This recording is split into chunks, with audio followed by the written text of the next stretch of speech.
Voilà, de retour après donc les conseils de Nice Telro sur la lecture. Oui, elle demande aux parents d'encourager les enfants à aimer la lecture. Oui, j'ai retenu ce qu'elle a dit, Anas, que comment, si nous-mêmes déjà parents, nous n'avons pas cette habitude-là de lire, si les enfants n'ont jamais vu papa, maman en train de lire, comment voulez-vous que les enfants puissent avoir le goût de la lecture? Donc c'est très important. Et oui, voilà pourquoi on a un écrivain qui adore la lecture. On a bien voulu que Telro nous donne d'abord des conseils avant que nous puissions en parler avec monsieur Rodolphe Roni Makosso qui vient de mettre sur le marché du livre, voilà, les marginaux, voilà, que je vais vraiment vous demander mais vraiment de lire parce que c'est une histoire qui concerne mais vraiment tout le monde. Monsieur Makosso, bonjour. Bonjour madame. C'est un plaisir de vous avoir en tout cas aujourd'hui. Dernièrement, la technique nous a faussé compagnie et donc aujourd'hui vous êtes là, c'est un plaisir. Ah oui, je suis également très heureux, très content d'être ici sur le plateau. Merci beaucoup, mais merci en tout cas. Déjà par rapport à ce que venait de dire Nice Telro sur comment nous parents on devrait encourager nos enfants à aimer la lecture. C'est vrai que si nous-mêmes, parents, n'avons pas l'habitude de lire, les enfants, s'ils n'ont jamais vu papa, maman en train de lire, c'est un peu difficile aux enfants aussi d'avoir cette habitude de lire, monsieur. Oui, mais bien évidemment, parce que les parents sont en quelque sorte un modèle pour les enfants. Donc, qui dit père, qui dit repère. Donc, les enfants doivent suivre, doivent copier ce que les parents font, que ce soit de façon négative et positive. Voilà pourquoi il faut faire attention sur ce qu'on fait devant les enfants. Ah, c'est clair. Voilà. Merci beaucoup, monsieur Roni. Allez, parlons de ce livre, Les Marginaux. Les Marginaux, déjà, pourquoi Les Marginaux? Ben, pourquoi les marginaux? Parce que c'est un titre qui cadre bien avec l'histoire qui est racontée dans ce roman. Ben, les marginaux, tout simplement pour attirer l'attention de la société qui parfois catégorise certaines personnes. Donc il y a plusieurs personnes qui sont marginalisées dans notre société, mais moi je suis allé dans le cadre des enfants, les enfants qui sortent des toits parentaux. Voilà, peut-être qu'on aura le temps d'approfondir. Voilà. D'approfondir sur ce livre. En tout cas, dernièrement, on a été de l'autre côté de l'IFC pour la sortie donc de ce livre. Vous avez été en contact avec le public, avec la presse pour présenter ce livre. Je rappelle que c'est des faits divers de cette jeunesse congolaise livrée donc à elle-même, sans soutien ni repère. Alors, qu'est-ce qui vous a motivé, monsieur Makosso, à écrire ce livre? Déjà, il faut dire la motivation première, c'est qu'un écrivain, il est le témoin de son époque. L'écrivain, c'est un reporter de son époque. Donc, j'écris ce que je vois autour de moi. Pour la petite histoire, j'ai vécu dans un quartier, le quartier Pita, où l'on rencontre des enfants de rue, en fait, les enfants qui sortent des toits parentaux, qui viennent traîner dans les rues. Et donc, j'habitais juste à côté. Et donc, les voir tous les jours déambuler ou encore quémander, parfois se lancer dans la violence et dans des choses néfastes. Alors, je me suis dit, mais il est temps pour moi de prendre ma plume, d'écrire, en fait, d'interpeller la société. D'accord. Et ça s'adresse à qui exactement ce livre? À tout le monde ou il y a une catégorie de personnes qui se livrent? Déjà, à l'intro, on a parlé des parents. Ça s'adresse premièrement aux parents. Parce que la famille, comme disent les sociologues, la famille est la première cellule de base sinon d'intégration d'un enfant. Donc, tout part par la famille, par le foyer. Donc l'attention première est attirée aux parents. Et puis cela part, ça peut sauter, ça va à l'État. Bon, l'État c'est nous-mêmes, parlant de gouvernants, ceux qui ont la charge de prendre soin des enfants et surtout la société civile aussi. Donc à tout le monde. Et ce constat-là, ce livre-là, est-ce que vous avez fait une petite enquête ou voilà, c'est seulement ce que vous avez, vous, l'habitude de voir? Qu'est-ce qui pousse finalement ces enfants à se retrouver dans la rue? Ben, il y a plusieurs raisons. Il y a d'abord la maltraitance, à la fois physique et psychologique. Voilà, quand un enfant ne se sent pas aimé dans un milieu où il devrait se sentir aimé, ben, l'enfant sera frustré. Parce que quelqu'un a dit la frustration entraîne la rébellion. Quand quelqu'un est frustré, ben, il finit par se rébeller. Donc il y a ça, il y a aussi le manque de scolarisation. Quand l'enfant n'est pas scolarisé, voilà, l'enfant regarde les autres qui vont à l'école et puis il y a certains complexes, mais il voudra aller là où il pourra se sentir, en fait, là où il ira trouver ce qui le manque. Donc plusieurs raisons, plusieurs facteurs qui poussent les enfants à sortir, à quitter le temps parental. D'accord. Alors il y a un personnage, Mwanantsoni, qui signifie enfant de la honte. Alors, donnez l'envie, moi en tout cas j'ai lu, je sais de quoi je parle, juste pour donner l'envie, le goût aux téléspectateurs, vraiment de lire Les Marginaux, juste en quelques mots, l'histoire. Mwanantsoni, c'est le personnage principal de ce roman. C'est un enfant qui est né dans une famille qui ne le reconnaissait pas comme l'un des leurs. Donc son père ne se reconnaissait pas en lui, parce que chez nous on dit souvent que la seule personne qui connaît sa grossesse, qui connaît bien d'où vient la grossesse, c'est la maman. Donc quand papa regarde son enfant par rapport à son caractère et tout, la façon d'être, papa se dit mais celui-ci n'est pas mon enfant. C'est peut-être que ma femme est allée prendre une grossesse ailleurs et puis me l'a collée. Donc l'enfant n'est pas aimé par papa, l'enfant n'est pas apprécié, tout le temps il reçoit des injures, il reçoit une maltraitance et puis voilà. Après donc la mort de maman, ça s'est amplifié et puis l'enfant s'est dit c'est mieux que j'aille ailleurs, trouver là où je me sentirais aimé, épanoui. Voilà, donc c'est un peu l'image de l'enfant africain. Voilà, de l'enfant africain. Voilà. Et c'est un phénomène vraiment qui touche mais vraiment pas mal de pays, pas seulement en Afrique, même en Europe, on voit les enfants traîner dans la rue. Alors, Monsieur Makosso, on voit sur les images ce qui s'est passé de l'autre côté de l'IFC. On a reçu pas mal des élèves. Là, vraiment, vous étiez en train de signer, de dédicacer, comme on le dit, les livres. Et puis, c'est un exercice auquel vous devez vous habituer, parce que c'est votre premier livre. Oui, c'est mon premier livre.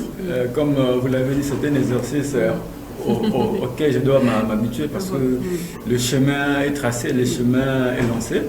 Voilà, donc il faut s'habituer. Comme toute chose, il y a un début. Et quand vous grandissez, est-ce que vous savez un jour que vous devez écrire où c'est venu comme ça? Oui, au départ, c'est d'abord une vocation, un talent, un don que j'ai découvert en aidant ma mère à servir les beignets, parce que ma mère faisait le commerce de beignets, on l'appelait Maman Gâteau à l'époque. Donc à l'époque, le beignet, on les emballait dans des papiers journaux.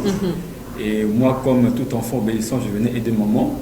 Et quand les clients ne venaient pas, je m'amusais comme ça à lire ces papiers journaux. Et voilà, c'était un plaisir de lire les articles de presse qui venaient de l'Europe, parce que ces organes de presse venaient de l'Europe, enfin ces papiers. Donc on pouvait tomber sur les Figaro, les Canards enchaînés, ces organes de presse. Et donc ça me faisait plaisir de lire. Et puis j'ai commencé à imiter ces articles, donc en réécrivant. Voilà. Et puis ça m'a donné le goût, le plaisir d'écrire. Et puis voilà. Et où est-ce qu'on peut trouver les Marginaux ici à Pointe-Noire? On peut les trouver à Casino. D'accord. au casino et à la librairie Payet. D'accord. Et voilà. En tout cas, fidèles téléspectateurs, c'est un livre qui parle mais vraiment à tout le monde. Tout à l'heure, j'ai posé la question à Monsieur Makosso pour savoir à qui il s'adressait exactement. Mais vraiment, c'est à tout le monde. C'est un phénomène que nous vivons, que nous rencontrons vraiment presque tous les jours. On a célébré la journée de l'enfant africain, le 16. Voilà, on a vu qu'il y a pas mal des enfants qui sont marginalisés dans leur propre famille, parce que ces enfants qui se retrouvent dans la rue, M. Makosso, eh bien, ils ne sortent pas d'un arbre, je ne sais pas, c'est d'une famille. Et donc, c'est pour dire combien il est important, mais vraiment, c'est une couche tellement sensible qu'il faut vraiment prendre soin. Et M. Makosso, si vous avez comme ça des suggestions à faire aux gouvernants, ceux qui sont normalement là pour aider ces enfants, ça serait lesquelles ces suggestions? Mais déjà, il faudrait qu'on respecte la Convention internationale des droits de l'enfant qui a été adoptée le 20 novembre 1989, que le Congo a ratifié le 14 octobre 1993. Donc, en ratifiant cette convention, ça prouve que le Congo a le droit de respecter cette convention. Donc, c'est au gouvernement d'appliquer et respecter vigoureusement les 54 articles de cette convention pour que nos enfants vivent heureux et épanouis, parce que ce sont les Congolais de demain. Monsieur Makosso, c'est la période des examens. Je sais que vous êtes enseignant. Oui. Voilà, et c'est la période des examens, bientôt le bac général, puisque technique venait d'avoir lieu. Tout à l'heure, dans la rubrique Entre nous, on va parler de ce fait. C'est un reportage que la rédaction de Télé Pointe-Noire a proposé aux téléspectateurs cette semaine. C'est deux jeunes qu'on a arrêtés le mardi dernier, parce qu'ils sont venus passer l'examen à la place des autres. Un déjà est venu faire, donc un garçon qui vient passer l'examen à la place de sa nièce. Voilà des jeunes qui se retrouvent entre les mains de la police. Vous, en tant qu'enseignant, en tant que parent, pour les jeunes qui nous suivent, les élèves qui nous suivent, ceux qui se préparent pour affronter le bac général, qu'est-ce que vous pouvez leur donner comme conseil? Ceux qui sont stressés, parce qu'on reçoit des SMS, c'est pour la première fois que je veux faire l'examen, je suis stressé, monsieur Makosso. Mais déjà, le stress, c'est un phénomène, on va dire, naturel. Oui, voilà. Ça arrive à tout le monde. Maintenant, il faut se surpasser. Parce qu'il y a toujours un début, mais il faut s'entraîner à l'affronter. Donc, je les encourage à être courageux, voilà, à s'élever, à bras le corps, dire je vais affronter, parce que le premier geste du succès commence par le courage. Il commence par la volonté. Donc il faut s'élever et dire que je vais. Maintenant, parlons de ce pratique-là. On va dire que c'est pas normal. Voilà. C'est anti-pédagogique. Moi, je pense que les diplômes, il faut les défendre. Voilà. Parce que c'est bien de le faire, mais après, tu veux travailler à la place de l'autre, mais lui, il aura le bac, oui, mais qu'est-ce qu'il va proposer à la suite? Voilà, parce qu'il faut défendre son bac, son examen. Voilà, ce n'est qu'un papier au départ, mais après, vous voyez Madame Ngolo aujourd'hui se tenir devant l'écran, c'est parce qu'elle défend son diplôme. Donc vous de même aussi, demain, vous serez de Congolais, de Congolaises qui prendront la relève de ce pays. Mais soyez prêts à défendre ce que vous aurez comme bac, examen aujourd'hui. Voilà en tout cas des bons conseils pour les élèves, les futurs étudiants qui sont donc à l'écoute de Télé Pointe-Noire. Alors, monsieur Makosso, c'est à combien on peut avoir ce livre? Ces livres, on peut les trouver à 10 000. D'accord. Mais c'est vrai que je suis en train de voir avec mon éditrice, parce que 10 000 francs pour un Congolais, il faut se l'avouer, c'est vraiment énorme, c'est colossal.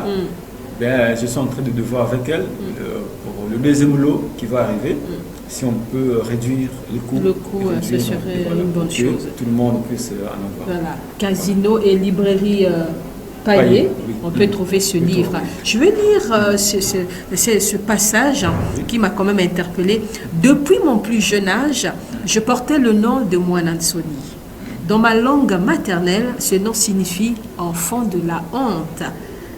Je ne sais en quoi j'étais une honte pour ma famille. Je regrette que cette interrogation ne me soit venue qu'après la mort de ma mère, la seule personne capable de me donner une explication. Je refuse de croire à une malédiction. Il y a sûrement une autre interprétation que j'ignore. Ma mère ne savait pas comment se plaindre de sa vie. Alors elle s'indignait de moi, de mes études, de mon avenir. Elle fléchissait ses genoux jour et nuit pour implorer le ciel afin que les ruses et les pièges de ce monde ne me détournent pas du chemin qu'elle m'avait montré. Aujourd'hui, 6 ans après son départ pour l'au-delà, je comprends qu'avoir une bonne mère, c'est comme avoir une tête d'oreiller sur laquelle la tête se pose chaleureusement. Elle est belle, hein, cette phrase. Et oui, c'est pour dire combien... En tout cas, voilà, en fait, c'est pour dire aux téléspectateurs que c'est vraiment une histoire qui nous concerne tous. Vraiment, chacun va se retrouver dans Mwanantsoni. Mais voilà. Et dans nos familles, il y a des enfants qu'on traite, mais vraiment voilà, qu'on ignore même. Parce que, mais son père, tu vois, la maman, ses problèmes à elle... c'est sur l'enfant, mais parce que voilà, je me sens pas bien et tout, on déverse sa colère sur l'enfant, voilà. Et ça c'est un problème, monsieur René. Ah oui, c'est un problème. Ah oui.